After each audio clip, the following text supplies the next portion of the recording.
কিন্তু তোমরা এইচএসসি 25 এর ভাই আপুদের রিসেন্ট একদম পরীক্ষা হয়ে গেল। তোমরা আইসিটি কোয়েশ্চেনটা কি সবাই দেখছো?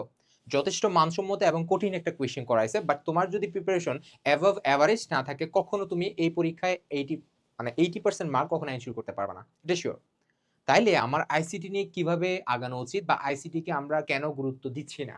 কারণ এইচএসসি তে তো আগে আমার এ প্লাসটা এনশিওর করতে হবে ভাই। তো এ প্লাসের জন্য কি আমার আইসিটি লাগবে না? অবভিয়াসলি লাগবে। কিন্তু তাই বলে কি ভাই আমি আইসিটি তে অনেক সময় দিতে পারবো? ভাই সেটাও তো পারবো না। তাহলে তোমার কি দরকার? তোমার হচ্ছে দরকার একটা জাস্ট গোছানো সিম্পলিফাইড কিছু একটা যেটা থেকে তুমি আসলে আইসিটি তে এ প্লাসটা কোনমতে এনশিওর করে ফেলতে পারবা। That's it. প্যারা নাই। ঠিক আছে? সো প্রত্যেকটা জিনিস যদি আমার একটা বইয়ের মধ্যে সাজানো থাকে তাহলে ব্যাপারটা কেমন হবে? সো এটা চিন্তা করে কিন্তু আমরা তোমাদের জন্য প্রতি বছরের মতো এবারও নিয়ে আসছি আমাদের কিউএনএ আইসিটি নোটস।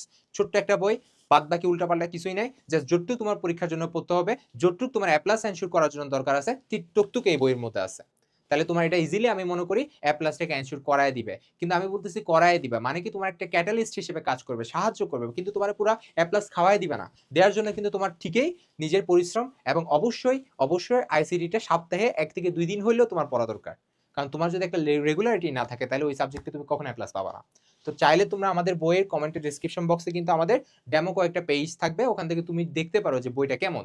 যদি তোমার ভালো লাগে অবভিয়াসলি তুমি বইটা পারচেজ করে ফেলো, কারণ এটা তোমার জন্য দরকার। কারণ সবাই মারা খাচ্ছে আমি দেখতেছি, সেজন্য তোমার প্রতি এই সাজেশনটা। সবাই ভালো থাকবা, সুস্থ থাকবা।